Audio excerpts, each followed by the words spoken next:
Imagine if you can predict how someone's brain lights up just by knowing what movie they're watching.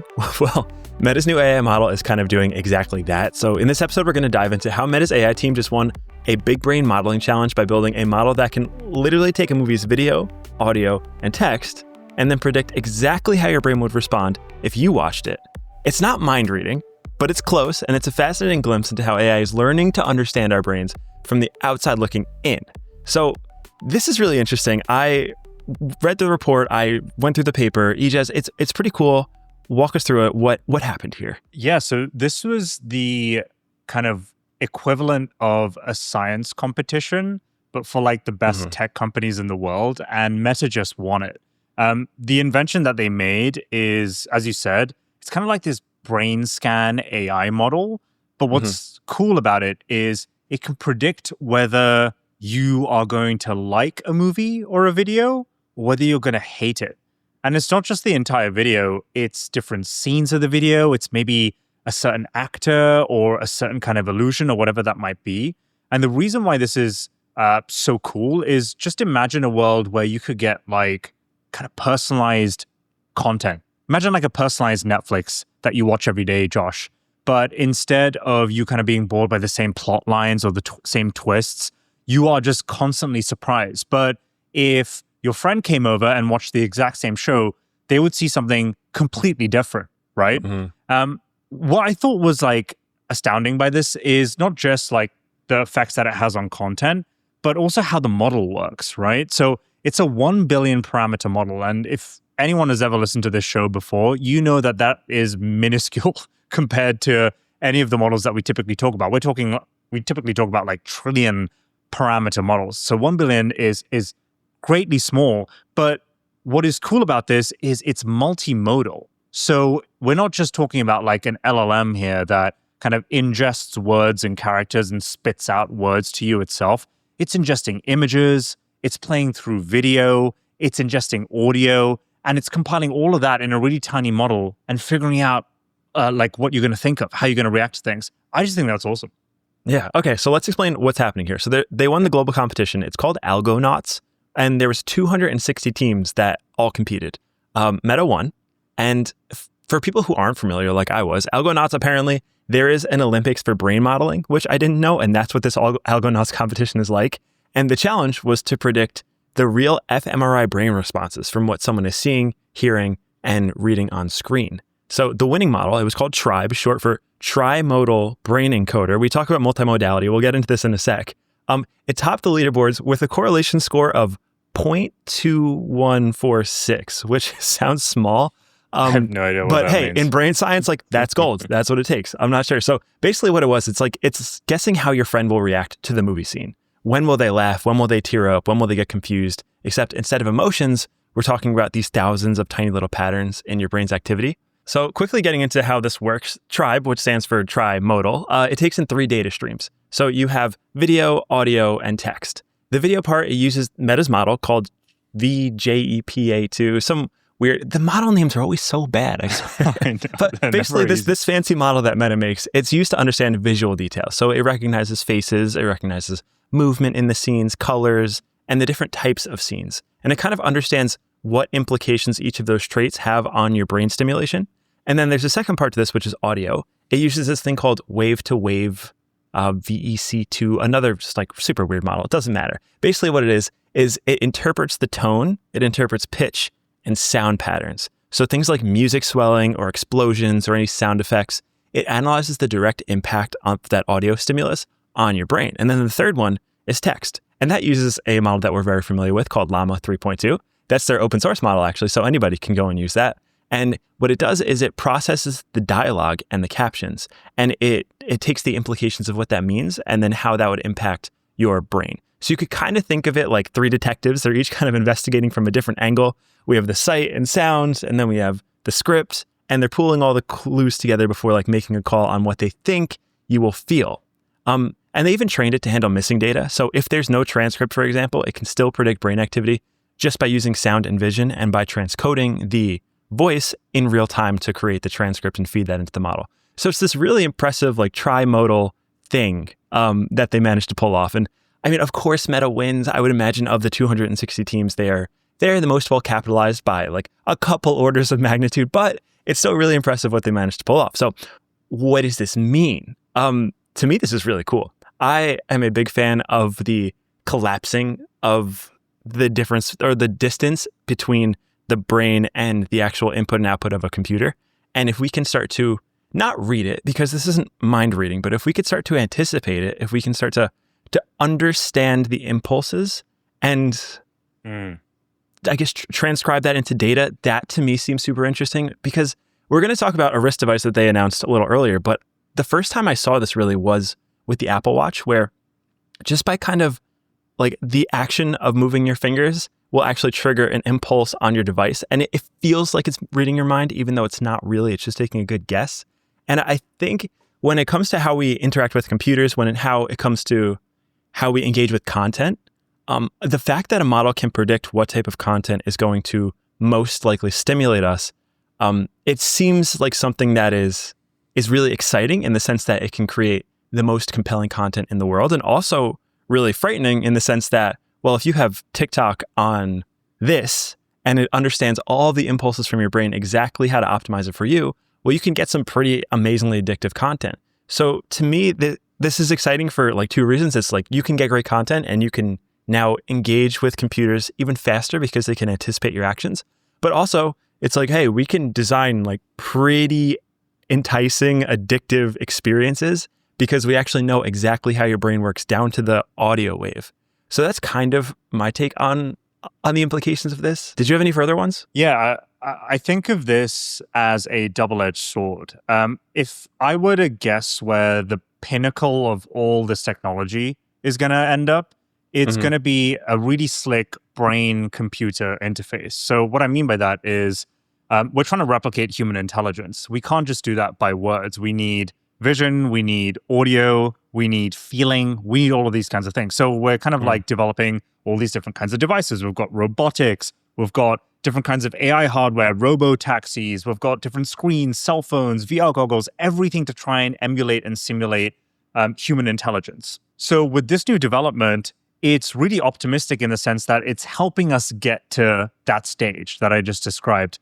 But the flip side of it is this could be really bad for us as well. Do you remember a few years ago, Josh, there was this documentary on Netflix called The Social Dilemma? I think it was called The Social Dilemma. And it I do, actually. Yes. Yeah, it went viral for one singular reason. It unpacked and revealed how Facebook's algorithm worked, Facebook and Instagram's algorithm. And it basically described that they knew everything about you. They knew what you were going to buy before you even bought it. They knew what you were going to like before you were going to like it. They knew the friends that you were going to make before you'd even met them. That's insane. And I think that this is that on steroids, right? Because it's now going to apply to content that doesn't even exist. I mean, think about the applications here, right? Like you could, in the optimistic sense, be a movie director. And you're like, I don't know whether this script is going to be cool. Will people like this scene? Maybe, maybe not. But let me just run it through this brain scanner or this brain simulator rather, and test it on maybe 100 subjects and see whether it's appealing to the demographic or audience that we're pitching for. That's really optimistic.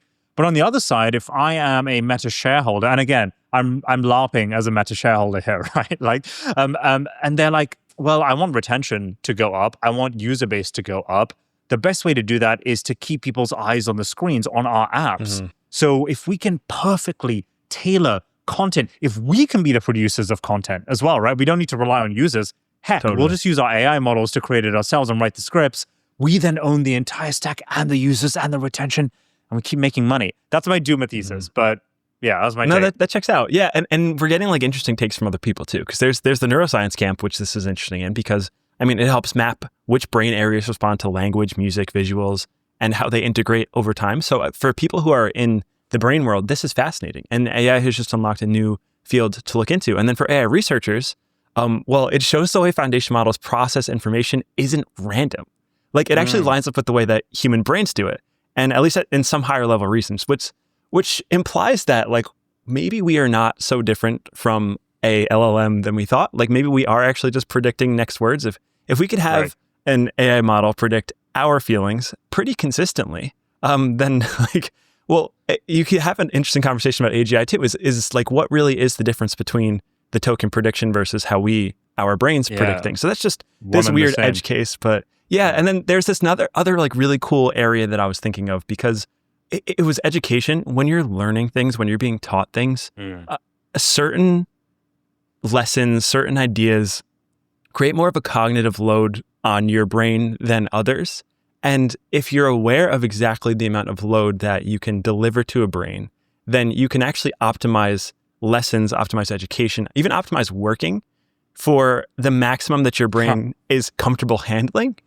And it can actually detect the impulses and the stimulus as you go and kind of figure out like the best way you can kind of optimize yourself. So like if you're doing, let's say if you're doing like a math lesson and it has like, a bunch of things that a bunch of problems you need to solve, it knows exactly how far it can push you before you reach your breaking point. And that, to me, that's like interesting.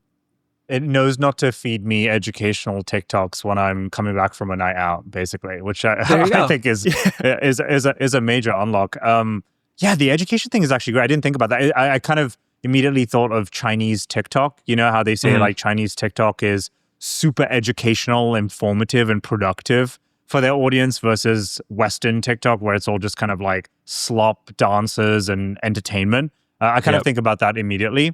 I kind of think about how this will apply to news and media as well, right? I wonder if, over the last decade, we've seen this rise of clickbaity titles where, they're trying to figure out, dying media corporations are trying to figure out ways to keep users, get people to join their subscriptions and stuff like that, whether that takes another step up in terms of forming narratives and what that means for kind of like truth-seeking platforms like maybe like X, or that's how they advertise themselves at least, versus kind of like traditional media as well. But I was also thinking, Josh, this isn't the first kind of hardware push that Meta's made, right? Didn't they come up with like a neural wristband like literally a month ago that can act as some kind of interface? So it's like you can kind of like make certain gestures and control an interface? So they have this hardware device that will actually anticipate and understand the movements in your fingers through a wrist device. And it's pretty fascinating. They refer to this as the first high bandwidth generic non-invasive neuromotor interface, which is a long way of saying it can kind of understand the muscle activity that happens in your hands without an implant.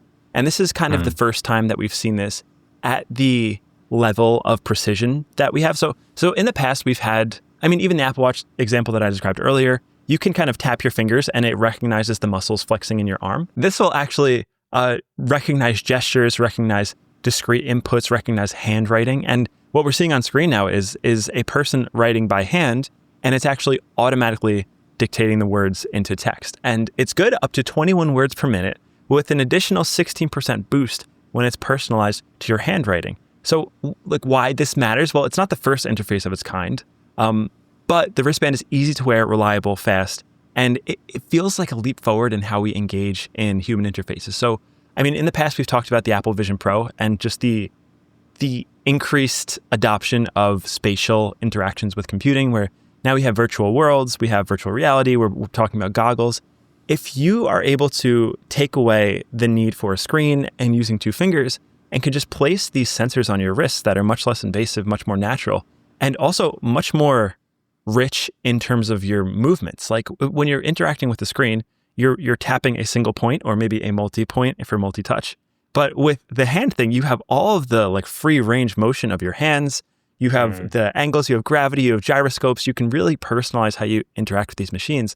And this seems to be the trend with Meta, where they're just kind of trying to understand more of how the human brain works, how the human body works, and how we can merge that with this next generation of wearable computers.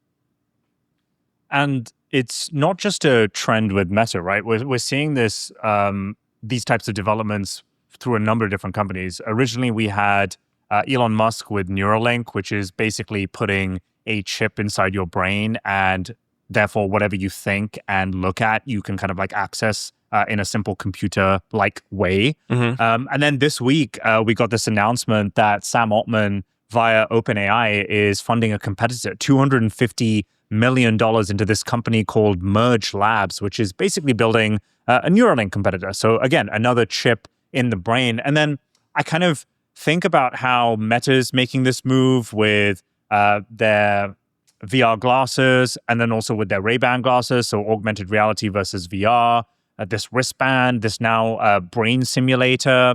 And I can't help but think that there is this trend towards, I don't know whether it's better to call it AI healthcare or whether it's AI bioengineering. I kind of think bioengineering makes more sense because it's like a means to an end to try and like create this new kind of metaverse type world, if I dare use that word. But I think it's super cool. And even actually in OpenAI's announcement last week of GPT-5, they spent like 20 minutes talking about healthcare. Like, you know, I've just got a clip up here where they interviewed this lady who has gone through, you know, a number of different illnesses, but she used ChatGPT to kind of like diagnose her and offer her different paths towards cures and treatments. And that was just from like a word context, right? But imagine if you had an array of devices or chips that could just kind of like read you in real time, just like it does a computer, can access your memory, can see kind of like the experiences that you've been through, can feel the trauma through your neurons, you know, do a full body scan like you see in like these futuristic movies. That would be pretty insane, right? To just kind of like have this curated cure come to you. So I think we're headed towards this kind of world where I think AI is done really well in with words, basically, and in chatbots. It's starting to appear in like social consumer apps as well. But the next major leap, aside from math and coding, which we've spoken about before on this show, is going to be general science. And I think that's super exciting. Yeah, that seems super cool. And there's an important distinction between a lot of these things. So actually, if you wouldn't mind going back to the last post with Sam Altman announcing the raise. Yeah, so $250 million into Merge Labs, which we're assuming this is the Neuralink competitor. This is the brain-machine interface competition to Neuralink and what we've seen from a few others who are trying. This is actually very different than what we've described earlier today with Meta and their the Algonaut competition with their tribe model. So the tribe model, the way that it works is it's read-only. So it will read your brain inputs. It will understand how different sensory affects that, and then it can predict how you're going to react to certain things. With Tribe and with Neuralink, it has the right function as well. So not only will it read your thoughts or anticipate your thoughts, but it will actually allow you to do things with it. So it can control parts of your body without your own inputs actually being responsible for causing it. So with Meta, it is anticipatory, but it is not actually reading your brain. With Neuralink and with this new company from OpenAI and Sam Altman, Merge, it is actually reading directly from your brain and then directly allowing you to create input and output. So you can imagine what we've talked about today with Tribe as being the very early version of this trend that you're describing, Ijaz, which is like moving more towards human-based compute. And then the next step up is actually reading and writing from the brain. And I totally agree with your take. This is where it is going. The healthcare space in general, the neural space in general, it all has moved very slowly as of the last couple of decades. There really hasn't been much progress. It hasn't been that good. It feels so dumb that in order to do things like solving cancer, we just radiate our bodies and destroy everything else with it. It's so imprecise. It's so seems sloppy. Like it's very sloppy. It's not good. And we haven't had progress in this space for a very long time. And not to the fault of anyone, really. I would imagine these are difficult challenges, but we have this new technology that can enable us to solve these things and to bring these computers closer to our biological bodies. And I think I fully agree with you that this trend is here to stay. This is an important one. It's cool to see people like Sam and OpenAI really stressing how important it is to them. And I mean, every time I hear Sam in an interview, he's talking about how the thing he's most personally excited about is net new knowledge on the frontier of bioengineering and healthcare and solving human problems. Because I think that's where we really get this huge level up of a perceived level up. Like we talk about this a lot where we feel like we're moving very quickly, but the world around us, like it takes these like big leaping points to catch up. And hopefully that's going to be one of those things where one of these days you'll go to a doctor and they'll put a little thing on your head and they'll put this little thing in your arm and it'll be able to detect all these sensory inputs and understand what's wrong with you and be able to help you in a much more precise way. So this directionally seems like, the right trend. Yeah, I actually hope we take it a step further and you don't even need to go to the doctor in the first place. Like you just have there you go. a set of personalized AI health hardware devices or whatever you want to call it. Maybe it's just a single chip that could just read you 24/7, anticipate diseases or illnesses before it happens, and kind of have your prescription mailed to your door, right? I kind of think about the old school way 10 years ago where you have to kind of sit in line at the waiting room at a hospital or a local GP office and kind of maybe wait hours, maybe you're delayed, maybe you have to, go away and come back another day for a follow-up. And instead we kind of head towards this kind of real-time AI healthcare. And I don't know about you, Josh, but like I am loving all the competition, all the arguments between these billionaires online because net, it results in a great experience for the consumer, I think. And if these guys are in a fierce competition, spending tens to hundreds of billions of dollars every quarter now, not even every year, on kind of big leaps like this, I am all for it.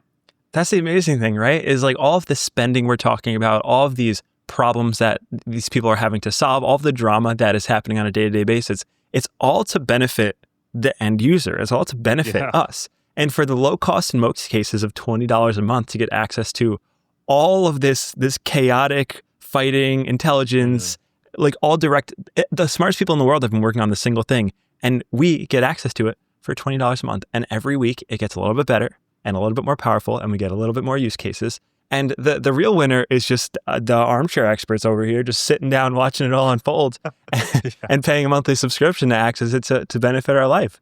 And on the point of the healthcare thing coming to you, that makes a lot more sense than actually going to a doctor, right? Like, 'cause Apple has been trying this to varying degrees of success with the watch, where they could do EKGs now, and Whoop recently did this, and they detect your blood pressure now, and they could detect your temperature, and we've seen this up to an extent. But I think what Meta's working on, what we just showed a little bit earlier with the actual like neural sensory impulse thing, that's this whole next level of devices. And it's funny to see it coming out of Meta's lab. And maybe they are going to be the hardware company that is going to push us there, because we have OpenAI and they have their like device plus suite of devices that we're not really sure what they are. They've been very vague about that. And then we have Apple, who has a watch, a phone, a laptop. I mean, they have the Vision Pro. They're probably going to go with glasses. And then we have Meta, who has the glasses already. They have this wrist technology. And I think what Meta does well that other labs don't, or other companies don't, is they actually just share the research as they go. So I'm sure Apple probably did something similar to this. I'm sure maybe OpenAI or Google or someone who has like big hardware chops has done this. But Meta just shares the research. And they get everyone really excited about it. And it's part of the open source ethos that they initially did, where like, hey, we're just going to share our work, tell us what you think, tell us where we can improve. And they're just kind of doing this thing in public. So I just realized, Josh, you reminded me, we completely forgot to mention Google, who have been like the main company putting out all the amazing AI medical stuff. They were the first to release an AI model that could predict and generate protein structures for cures for antibodies. They've been investing hundreds of millions of dollars into this kind of like AI science sector. So, shout out Google. We're actually interviewing one of the heads of AI at Google, Logan. So we are so excited for that interview, and keep an eye out for that. But yeah, I've got nothing else to say except here's to living till the ripe old age of 150 and being of sound mind and body. Knock on wood. 150? I feel like those are rookie numbers. But I guess what? Okay. How long do you think you'll live? Just random number. Do you think it's 150? It depends on the quality of life. Like, what are we talking about here? Like, am I like an old man in a rocking chair, or like, how long am I in my 30s? How long am I in my healthy 30s? The prime. I don't know. Brian Johnson's been there for a long time now, and he's patient number one. So maybe he hasn't even been there. He reversed back. He reversed himself back. Yeah. So it's possible. It's going to be really exciting. There's a world in which if you live for if you could keep yourself healthy for even the next decade, like there is a high probability that you will continue to feel healthy for much longer than you will. And I guess in terms of, can we maybe end on predictions, like what company we're most excited about to release AI computer human interface hardware? Do you think there's a winner that you see early on? I don't think there's a clear winner now, because there's no real consumer device or experience that we can kind of see at scale right now. The company that's closest to it, I would say, is Neuralink. So Elon Musk's company, who has been trialing these chips in your brain for a number of different patients right now. And it's crazy. You know, people who have had a completely disabled body or certain parts of their bodies can now control computers and are tweeting from their X accounts, right? And I'm liking that. And I'm like, wait, you can't move your fingers? That's insane, right? But I don't think there's a clear winner. If I was to go with the dark horse, maybe not so dark horse, I don't think it's Meta. I think Meta's going to use all this amazing technology to prime their social media algo, and that's me being a doomer. But I think it's going to be Google. Okay, that's a good bet. I'd love to throw shade on Google because I'm like, they're a big corp. They can't innovate. I remember their first AI model being completely inaccurate. And so I was like, I kind of left a bad tint in my mouth, but I think they're killing it. With the Gemini model, with all this investment in science, I'd say Google. Yeah, okay, that sounds right. Yeah, to me, Neuralink is not even in the same conversation because they're kind of like the device to end all devices. They are the final frontier of device. There is this intermediary layer until we get there where you do have like the glasses, you have the wrist strap, you have like the things on your body before it's just literally your brain. So I agree, Neuralink on the brain thing. Sam Altman, best of luck with your new company. You got a pretty steep hill to climb to catch up with them. But in terms of that intermediary hardware, like before we get the device that ends all devices, I agree with you on Google. I think I have the same take. I want it to be Apple because they have the best design and I think the best ecosystem. It's just not going to be the case. Meta has never really delivered a hardware product at scale that I've enjoyed. So it would take a 0 to 1 moment for them to start releasing products that are actually great, which they're clearly trying. But Google, man, Google's just, they're dialed. You mentioned that they did have this problem earlier with the diversity thing and it was creating bad images and stuff, but the Larry and Sergey have come back. They are working on the company. They have dialed it in. We have a Demis, how do we pronounce his name? Hassabis. Demis. Yes, Hassabis, yeah. Demis, yes. He is unbelievable at leading the DeepMind team in terms of like building these scientific models. And I think that research combined with their hardware production capabilities that we see with like the Android line and their laptops and everything, I don't know, could be a home run. Maybe we're Team Google for today. We'll see where we stand next week. But Team Google, and I think that's a wrap on today's episode. So AI is not reading your mind, but it is guessing very precisely where your mind is going to be, and with a lot of accuracy. So it's a really cool progression in where we're headed towards in this kind of convergence between computers and humans. And it's just another week in the crazy world of AI. So thank you for joining us again on another episode. We hope you enjoyed this one. And yeah, there will be lots more to come. If you enjoyed the episode, don't forget to like, subscribe, share it with a friend. That helps a lot. We flipped the OpenAI podcast officially. We were way. Yes, on Spotify. So on the Spotify tech charts, Limitless is now above the OpenAI podcast. To everyone who helped make this happen, thank you. We are very much indebted. We very much appreciate the support. That is epic. Keep it coming. Keep it coming. We're going to the top. So thank you everyone for watching, for sharing everything, and we will see you guys in the next one. Thank you. Peace.